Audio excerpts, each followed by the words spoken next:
Welcome to the Healing Center Conversations podcast, where we create space for conversations that heal. I'm your host, Dr. Byron McClure, a nationally certified school psychologist. I, along with our special guests, will give you insight to promote collective healing by putting people first. Through weekly conversations with educators, psychologists, and healers, we'll discuss ways to heal, thrive, and live your best life. This is the Healing Center Conversations podcast.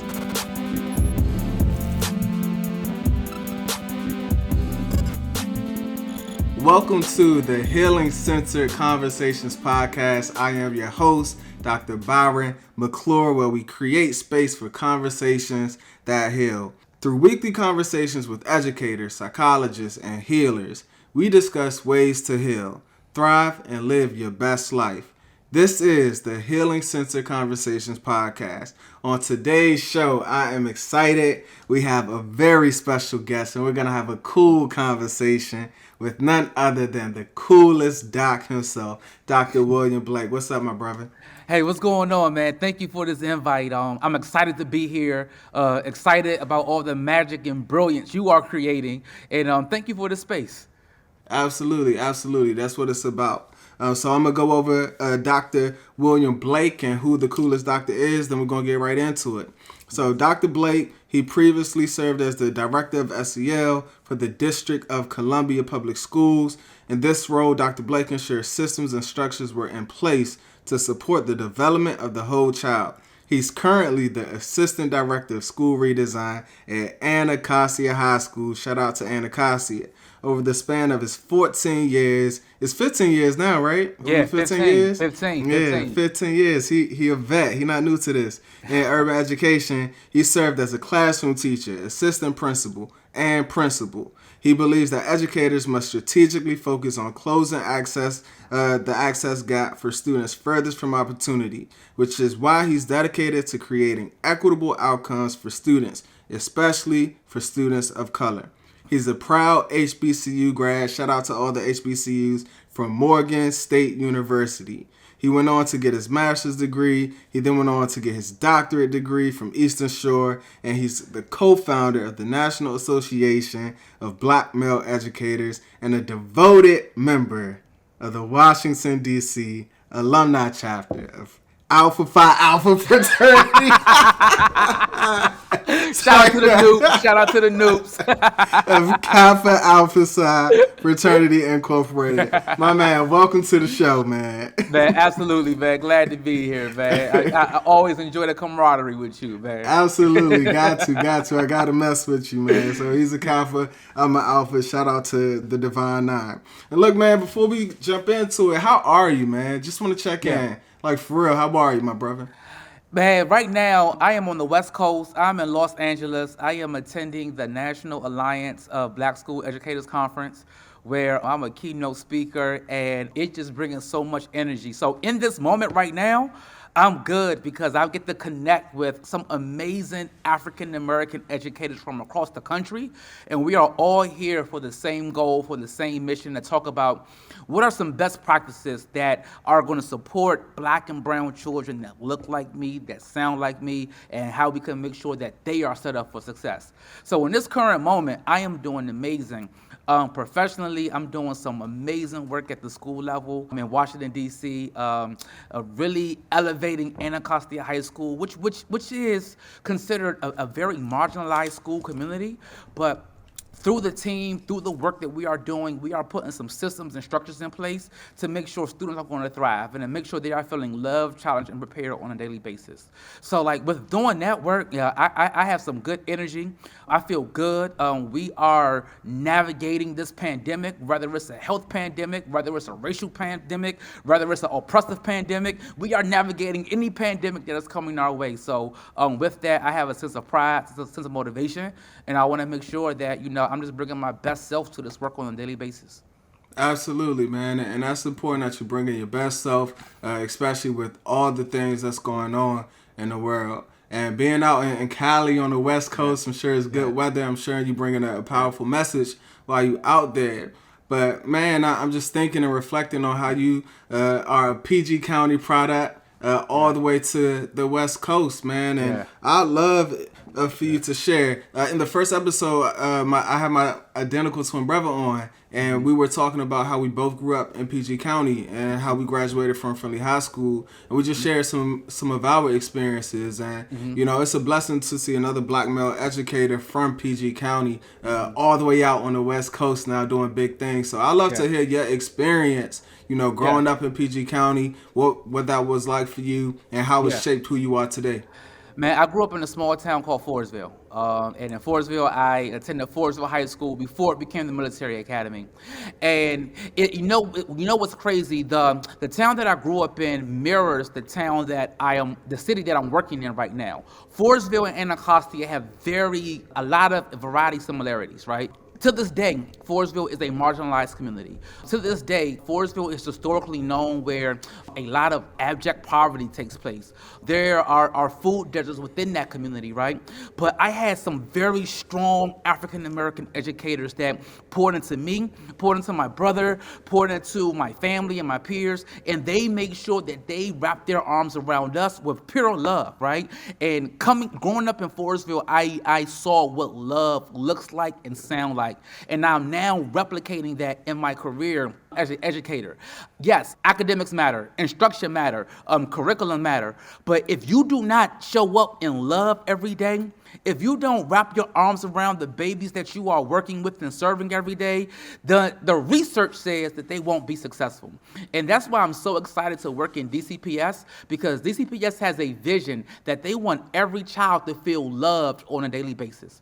There are not many school districts that have that. And the fact that I have the opportunity to work in a school district that has love in their vision excites me, because that was the love that I received growing up in Prince George's County, growing up in Forestville High School, growing up in a marginalized community, growing up around poverty, growing up around violence and things of that nature. A lot of my friends weren't able to make it out the booth, in what we call, like, the booth is the carry out in Hillmar Drive is still there right now. And a lot of my friends weren't able to make it off of that block, weren't able to make it out there because, they didn't experience that same love that I experienced in high school from the adults. So I just try to replicate that love to the students that I serve at Anacostia High School, so they can make it up out their communities and come back to serve in whatever capacities they choose to.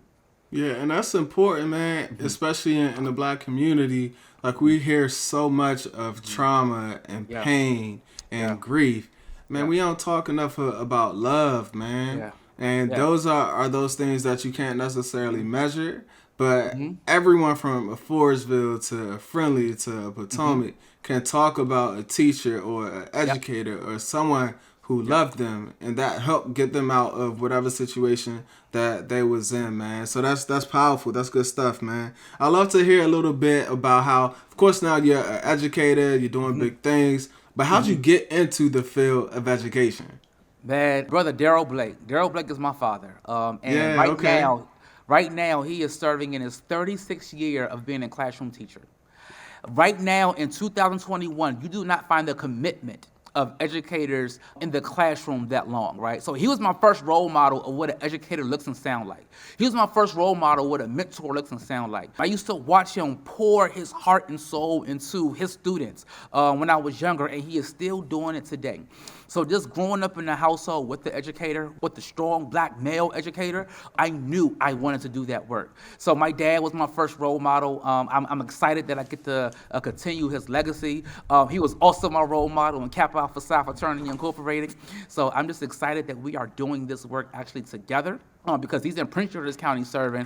I'm in the District of Columbia Public Schools serving, and that's why I'm here. If I didn't have my dad in my life, I can't tell you where I would be right now. So I'm just so excited that I had him as a role model to learn about and rock out in this education game. And I hope that I could be just 10% of who he is as a person, classroom teacher, in the capacity that I serve in the field of education.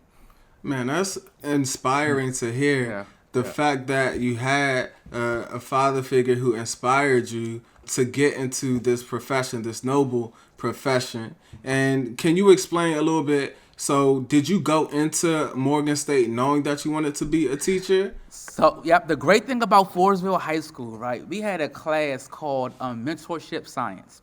And in Mentorship Science, I took that class my 12th grade year. It was an opportunity for me to go into elementary schools and teach science in the 12th grade.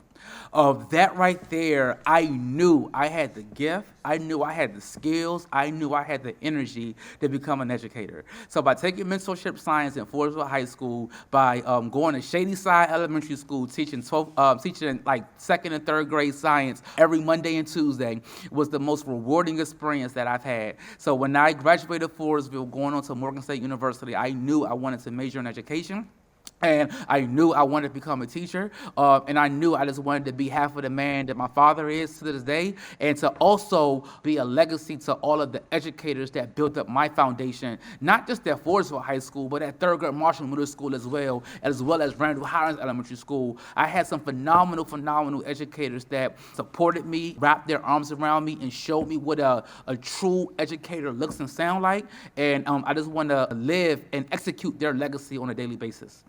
Yeah, man, that's really Yeah. cool to hear. Yeah. And, being able to execute and live up to their legacy, man, that's powerful. And I'm sure there's many people that's proud of you. And especially one of the things that you've gone on to do is to become a co-founder of a really dope association. And so you are the co-founder of the National Association of Black Male Educators. My brother, can you break that down? And what is the Absolutely. association, and why is there a Absolutely. need for an association like that? Well, first I must acknowledge my colleagues, Mr. Richter Craig and Mr. Joseph Spate, two brothers of Kappa Alpha Psi, right? And one day, you will often hear, for those of us in the Greek world, you will often hear like stories like of our founders, of how our fraternity was founded, right? That, these men got together and they sat together in the basement and they co-founded our fraternity, right? Well, that is what happened with NABME, the National Association of Black Male Educators. Richter Craig called a meeting in his basement alongside me with Joseph Spink, and he did a Google search, and in that Google search there was not one professional network that was solely dedicated to the capacity building of black male educators. We put in every word formula inside of Google, and we did not find not one. And what year was that? This was back in 2015. Yeah. There was not one. So not And that long ago. not that long ago, right? And Rick said, hey brothers, we got to make this happen. So we actually crafted out what an association would look like.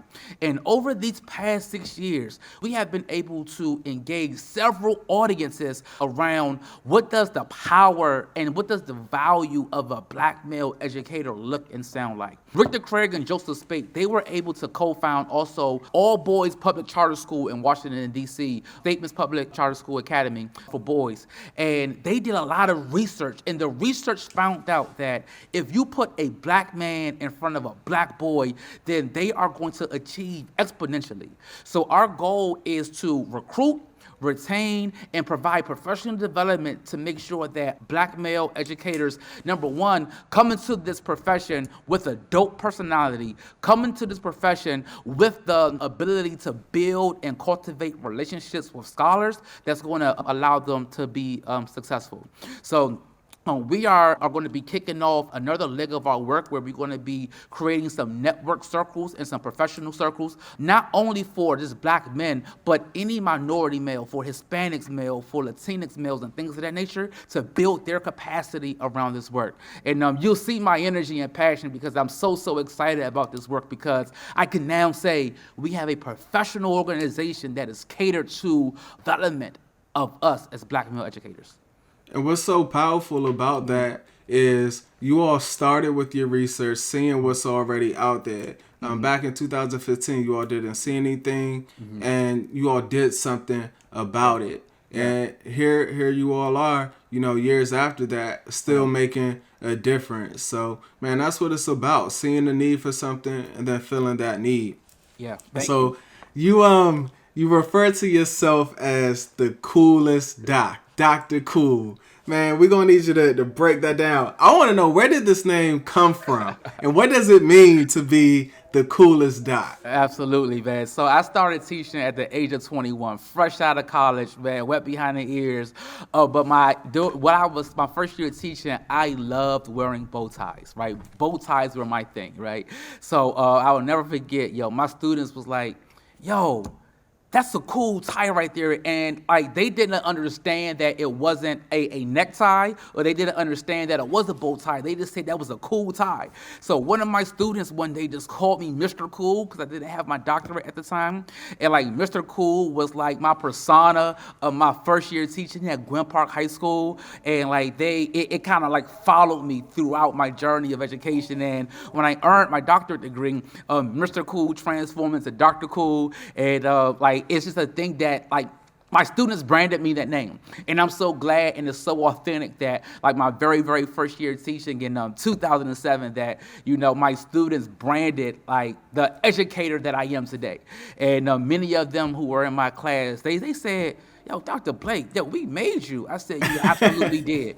You absolutely did. I'm going to honor that. I'm going to acknowledge that, because you all taught me what it meant to be an educator at 21 years old in 2007. It was an amazing thing. So I hope that I am living up their legacy due to the branding that they gave me back then. Absolutely. And it's always meaningful and impactful when the students can give you that name, right? Absolutely. Like, it would be different if, like, all right, I'm going to call myself this, but the students gave that to you, so you got the stamp of approval for sure. And with that, go ahead. Now, I was going to say, it also was coupled with my students actually put me on Twitter. Twitter's been out since 2008. I don't think people realize that, right? My students made me a Twitter profile, and my Twitter profile name initially was Mr. Cool. Wow. So, like, that's where all of it came from, and things of that nature. That's dope, man. I did not know that. That's really cool. But it shows how you're able to build relationships. Mm-hmm. And, like, man, we've been working together for... I guess since 2017, maybe 2018, I guess? Yeah, about 4 to 5 years now, absolutely. Yeah, let's say 4 to 5 years or so. And one of the things that I've always appreciated, one is your willingness to get in the trenches. Even when you were the director of SEL, you had no problem coming over to Anacostia. You had no problem jumping on stage, grabbing a mic, hosting, working with our staff, leading professional developments, walking around the building, meeting students, and whenever we do our walkthroughs, like you always speaking with students, you always personable. You could just tell, like you got a passion for this. 2, you're a natural at what you do, but the relationships that you're able to cultivate can go a long way. So for our listeners, man, I would love for you to share just a little bit about your approach to building positive relationships with people, and how do you go about making those connections meaningful? Yeah, absolutely. When I was in Prince George's County, so I started my career in Prince George's County, where I was a classroom teacher, AP, and principal. But when I was an assistant principal, I went to this professional development, and professional development was titled Leadership and Self-Deception. Actually, a title of a book by the Arbinger Institute. And in that book, they talk about a very simple theory. It's not rocket science. It's not brain science. It's a very simple theory, right? They have this one quote that stayed with me since I've heard it.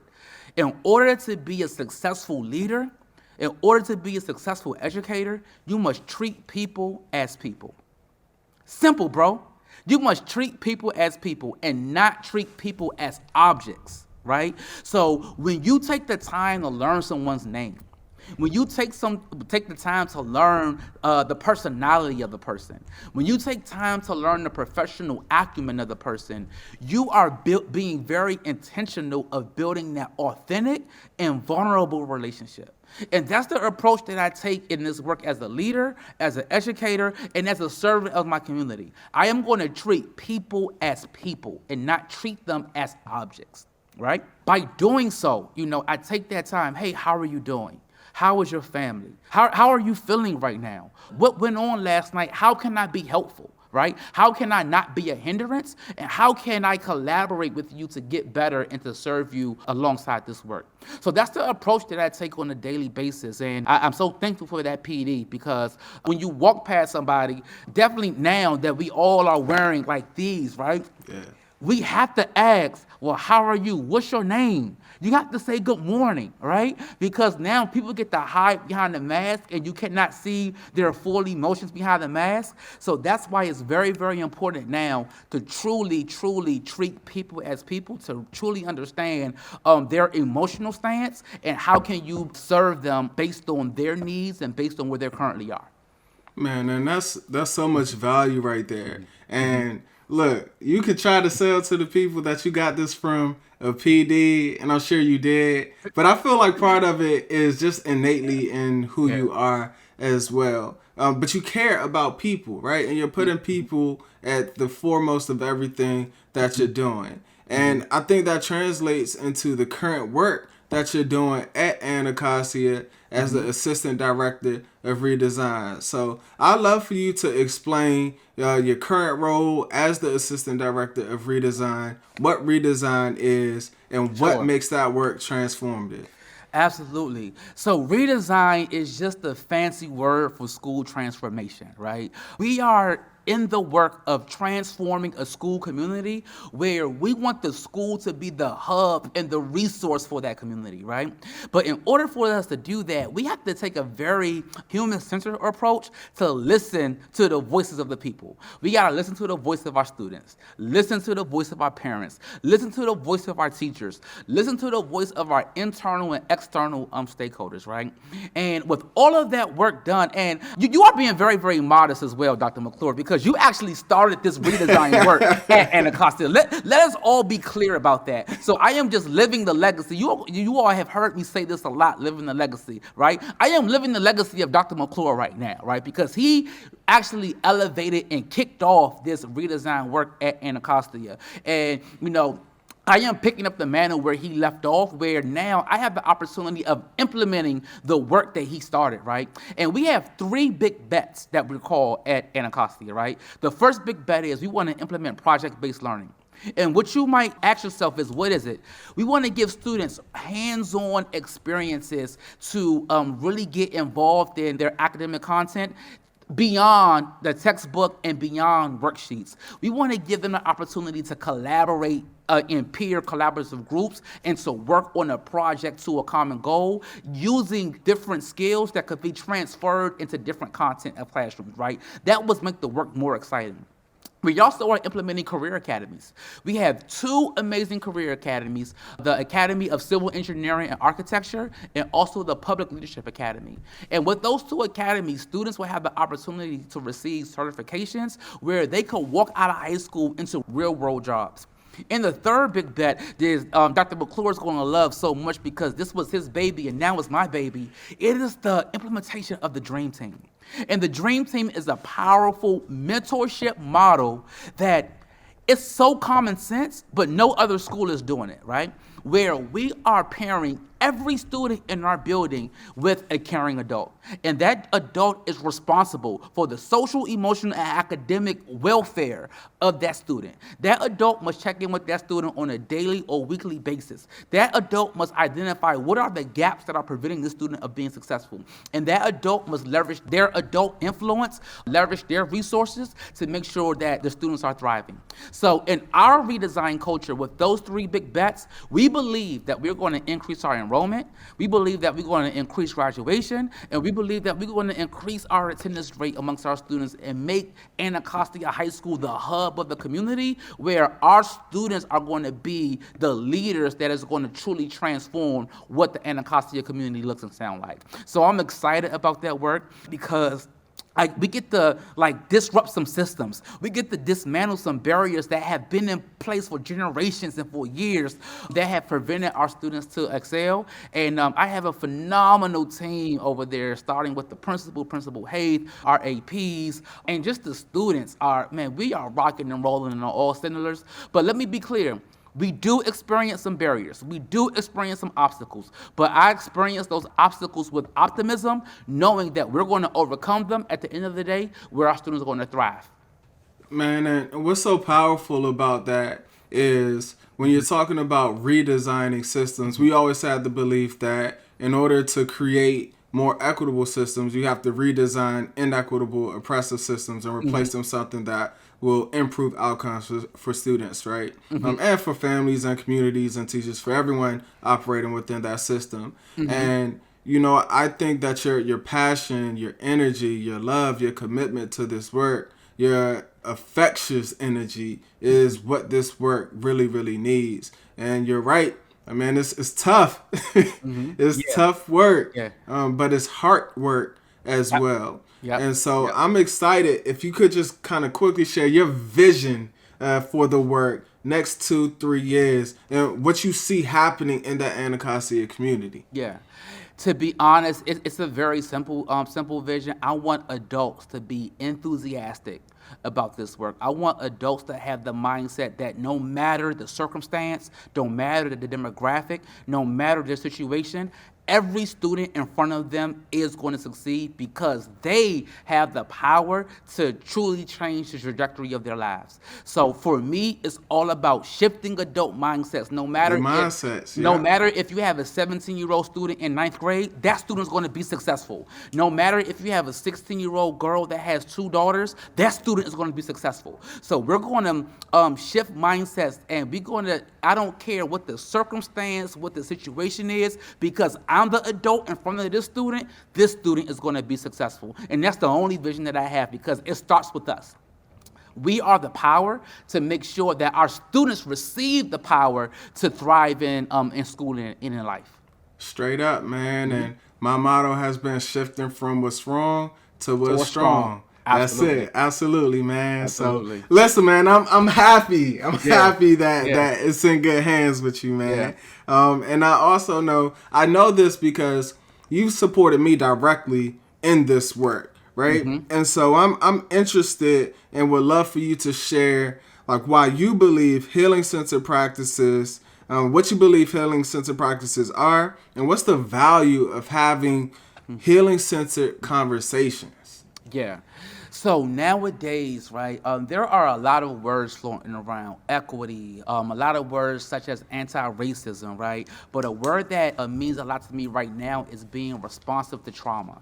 So I believe that the need of we need healing-centered practices right now, because everybody in America, every single person in America, if you were born by March 2020, you have experienced some level of trauma.